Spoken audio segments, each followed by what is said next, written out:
laban al Yauren. Hijau, hijau, hijau mania. Hijau, hijau, hijau mania. Hijau, hijau, hijau mania. Hijau, hijau. Halo semuanya, kami kelompok 4 akan menjelaskan tentang media sosial dalam pemilu tahun 2024. Stay tune! Dibuatnya malapetaka, kamar berjeruji, berpenghuni, bersafari, berbagai fauna, flora, kerasukan, freon, hirup, toko bunga. Bank ahli industri, teknologi, etnografi, produksi, menggurui penghuni asli. Berbicara cepat, bilang haram, kearifan lokal yang dibuka.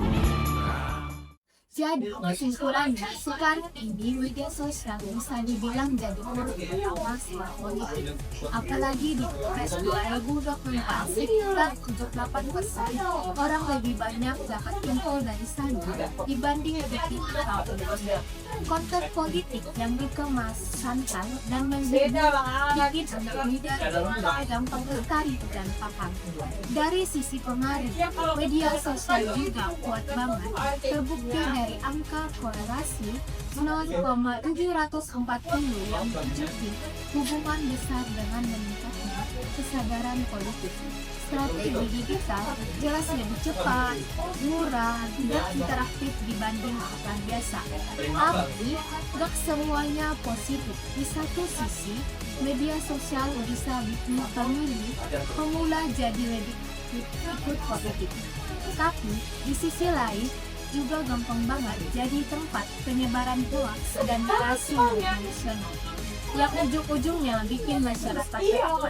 Makanya penting banget punya literasi politik yang baik supaya kita nggak gampang terjebak informasi yang salah dan tetap bisa menjaga kualitas demokrasi di Indonesia. Perlu diingat semuanya, ini seperti pisau bermata dua. Meski bikin kita gampang akses informasi melalui media sosial, tetapi rawan adanya hoax dan debat panas bikin pecah belah. Jadi, sukses kunci kemenangan, kita sebagai pemilih harus tetap pintar menyaring informasi supaya demokrasi kita tetap sehat.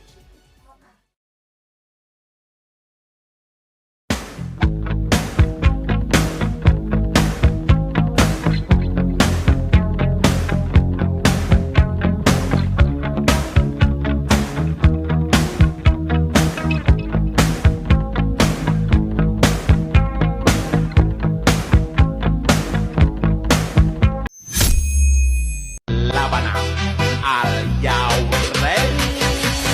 Hijau, hijau, hijau mania. Hijau, hijau, hijau mania.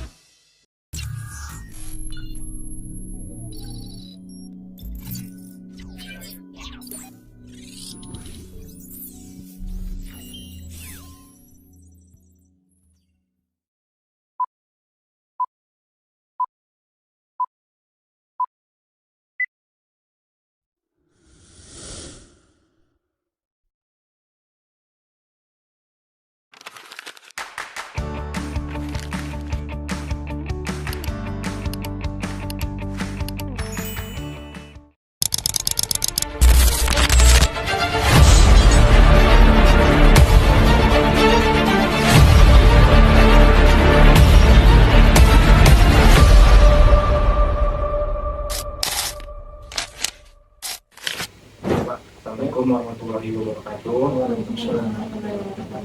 Perkenalkan, nama saya Ferdi. Dari sini ada teman saya Dela, Stefani, Nada dari Karya.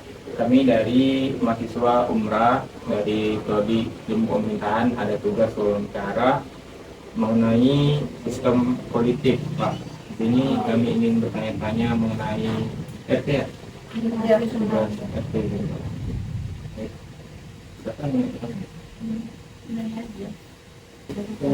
Assalamualaikum warahmatullahi wabarakatuh.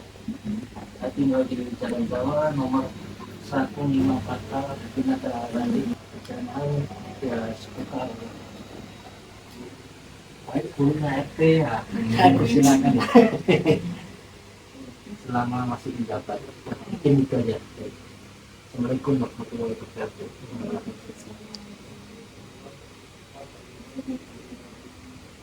Baik,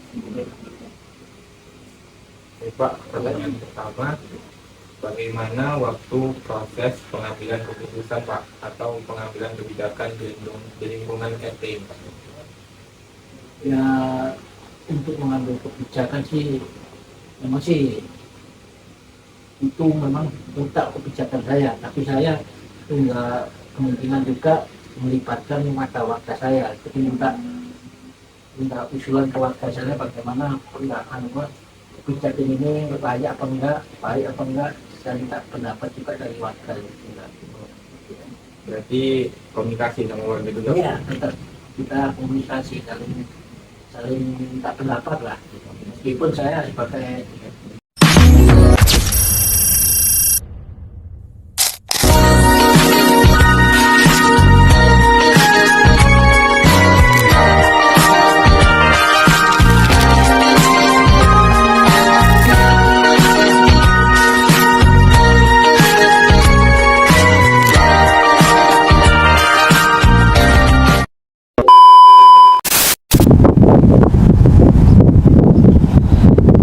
Assalamualaikum warahmatullahi wabarakatuh.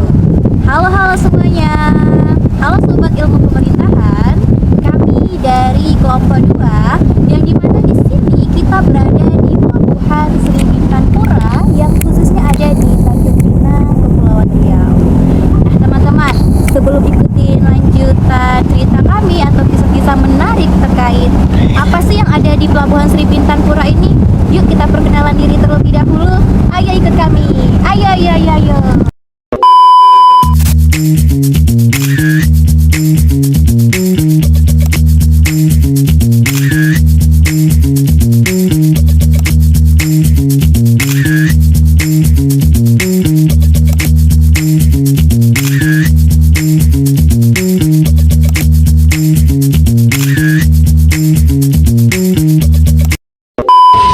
Halo teman-teman semua, jadi kami udah sampai di Pelabuhan Sri Bintang Pura. Untuk sesi selanjutnya kita akan mewawancara orang terdekat di sini teman-teman. Jadi ikutin video kami terus ya. Ayo.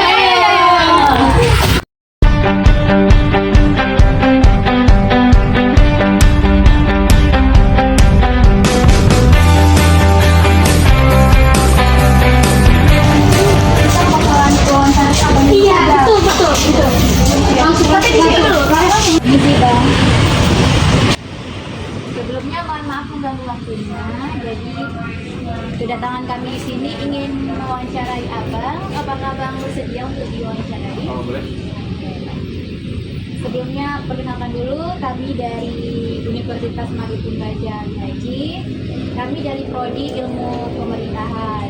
Jadi sekarang kami ada tugas nih terkait mata kuliah Sistem Politik Indonesia, di mana tugas kami turun ke lapangan melihat langsung aktivitas pelayaran atau pelayanan yang ada di Pelabuhan Sri Bintang Pura ini. Jadi kedatangan kami ingin mewawancari Abang. Apakah Abang bersedia untuk diwawancarai? Boleh. Sebelumnya perkenalkan nama Abang siapa? Baik, perkenalkan nama saya Ferdiansyah. Saya dari Pelabuhan Dumai. I just had to let you know you're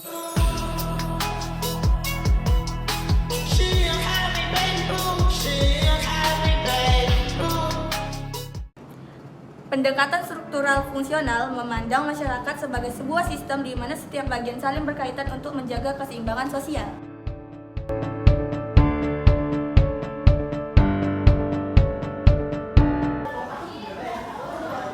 Kalian udah paham belum jadi yang Bapak jelaskan? Yang fungsional struktural itu. Lumayan sih, tapi masih bingung banget sih kayaknya. Udah ayo. Udah, cari tempat dulu.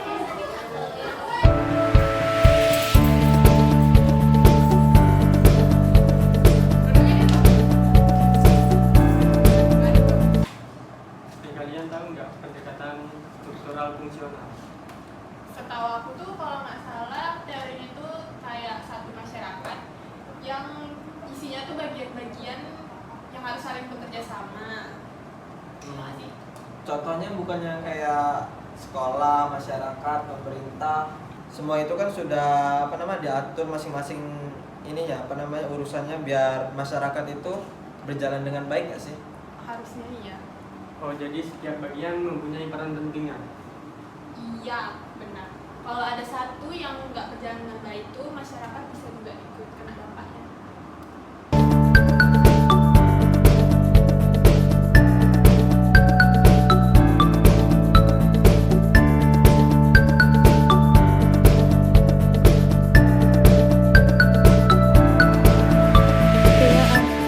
Contohnya itu seperti dosen yang mengajar mahasiswanya dan staf juga yang apa itu? Administrasi. Ya itu. Kalau dosen jarang masuk, mahasiswa jadi ketinggalan materi dong. Ya, atau kalau mahasiswa yang nggak mematuhi aturan juga kelas bisa terganggu. Makanya semua itu punya fungsi masing-masing biar berjalan dengan baik. Sistemnya. Ya, sistemnya biar berjalan dengan baik sistemnya. Misalnya di sekolah, guru berfungsi mengajar, siswa belajar, dan kepala sekolah mengatur jalannya pendidikan. Ya, intinya kalau ada sistem yang tidak terjalankan, ya nggak ini. Efektif ya? Iya, nggak efektif.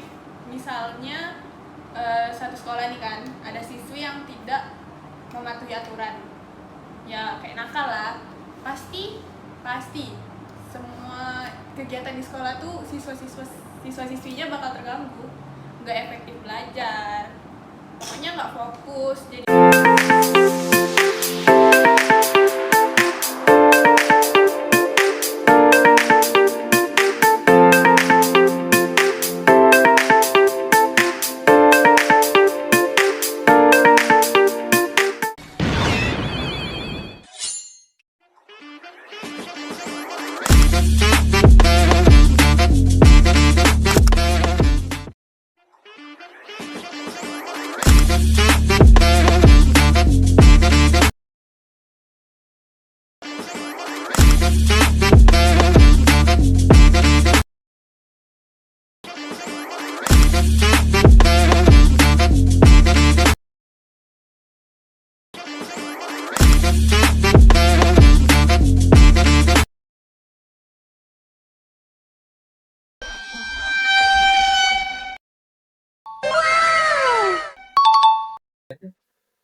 Baik, Assalamualaikum warahmatullahi wabarakatuh. Waalaikumsalam warahmatullahi wabarakatuh.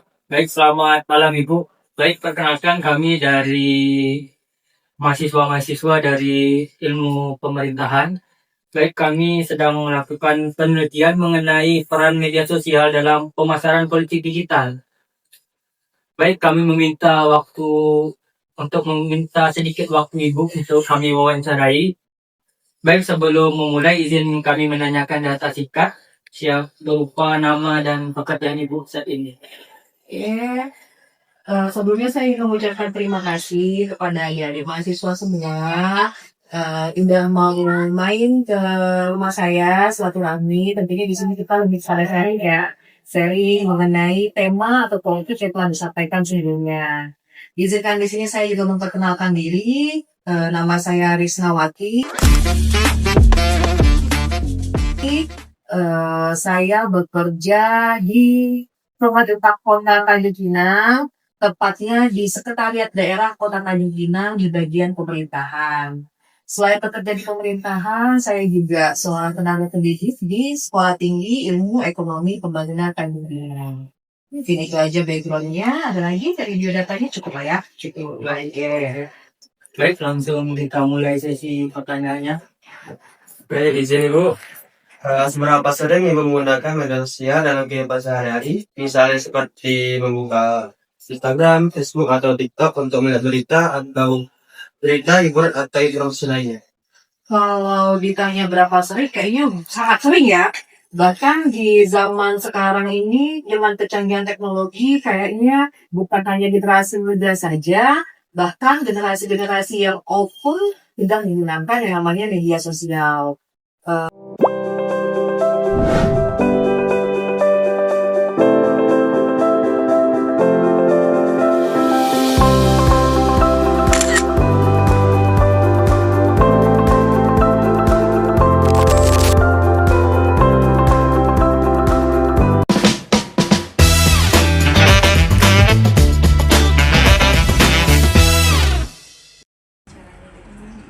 Jadi kayak menurut kakak nih kayak mana kayak dari partai politik ini dia memperkenalkan calonnya dan programnya kepada masyarakat saat pemilu. Kayak mana menurut kakak kayak dengan program mereka yang memperkenalkan kepada masyarakat gitu? Lihat dari debat sih, dari debat pemilu yang kita ini ya tonton itu kan selalu ngikutin dari awal sampai akhir tuh.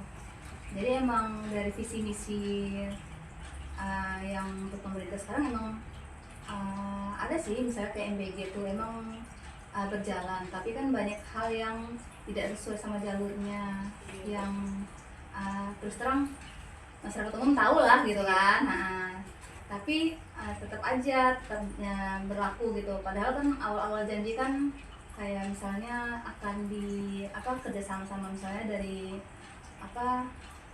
driver online kayak gitu kan. Nah tapi ini kan nggak ada sama sekali yang itu. Terus kayak janji-janji yang kayak pembukaan ketenaga kerjaan baru gitu. Nah itu kan masih kalau dibandingin dengan 10 banding 1 mungkin baru 1 atau belum sampai 1 kali ya, 1% kali ya.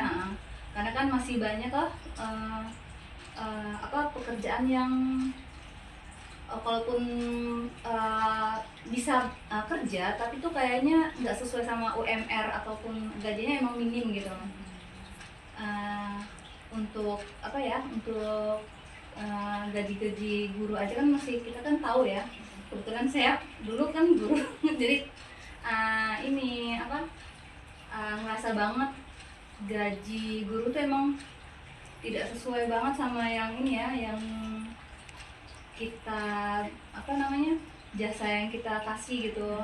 Bukan berarti kita hitung-hitungan, tapi itu ada baiknya kan dihargai apa yang kita ilmu yang kita kasih ke anak-anak gitu. Emang kan ada ya misalnya sekolah-sekolah yang emang udah sesuai sama yang pemerintah tetapkan tuh, misalnya jangan terima ini dari orang tua kayak gitu-gitu. Ada sekolah yang gitu. Tapi kembali lagi pemerintah pun misalnya